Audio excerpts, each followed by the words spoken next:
എല്ലാവർക്കും നമസ്കാരം. ഇന്നിപ്പോൾ ഞാൻ ചെയ്യാൻ പോകുന്നത് കണമ്പ് പാലുകറിയാണ് ഇന്ന് ഞാൻ ചെയ്യാൻ പോകുന്നത്. ഞാനിത് ക്ലീൻ ചെയ്തിട്ട് ഉപ്പും വാളംപുളി വെള്ളത്തിലും ഇത് ഇട്ടിരിക്കുകയാണ്. ഇത് അരമണിക്കൂർ ആയി ഇത് ഇട്ടിരിക്കുന്നത്. നമ്മളിത് കഴുകി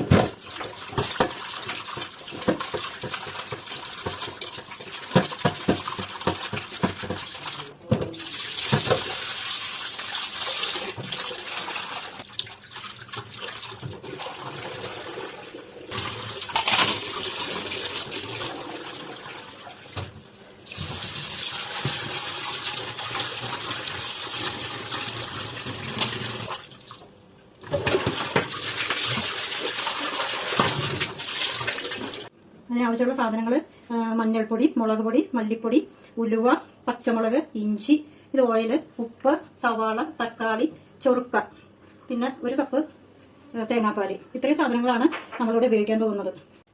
ചട്ടി വെച്ചിരിക്കുകയാണ്. അതിൽ എണ്ണ ഒഴിക്കുകയാണ്. കുറച്ച്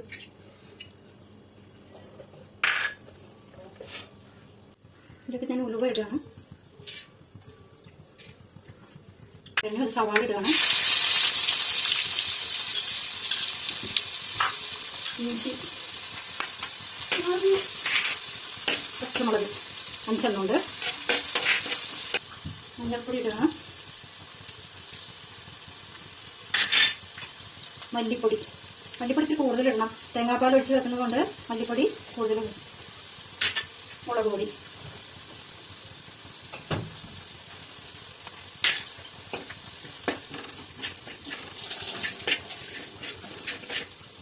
ഇതിലേക്ക് ഞാൻ തക്കാളി ഇടുകയാണ്.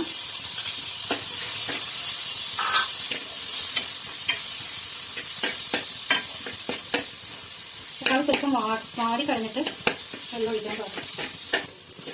ഇതിലേക്ക് ഞാനൊരു വെള്ളം ഒഴിക്കുകയാണ്.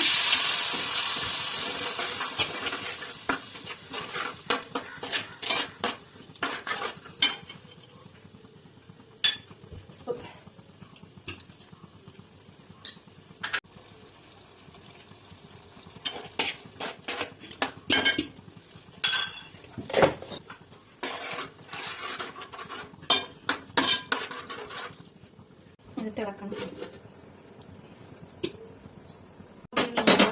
ഇതിലേക്ക് ഞാനിത്തിരി ചുറുക്ക ഒഴിക്കുകയാണ്. ഇതിലൊഴിക്കുന്ന പകുതി തേങ്ങാപ്പാല് ഒഴിച്ചു കൊടുക്കുകയാണ്.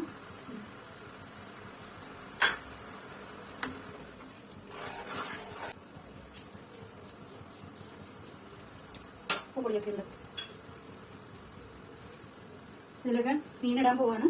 കണമ്പാണ്.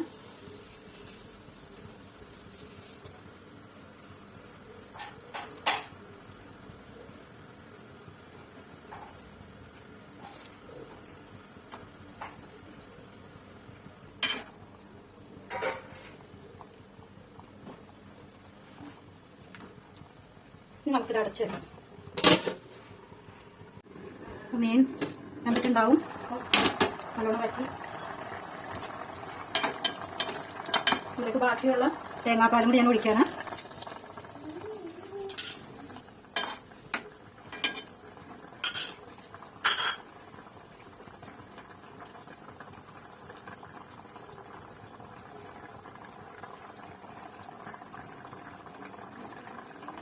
തേങ്ങാപ്പാൽ ഒഴിച്ചിട്ട് അത് തിളച്ച് റെഡിയായി. അത് കണമ്പ് കറി പാലുകറി റെഡി ആയിട്ടുണ്ട്.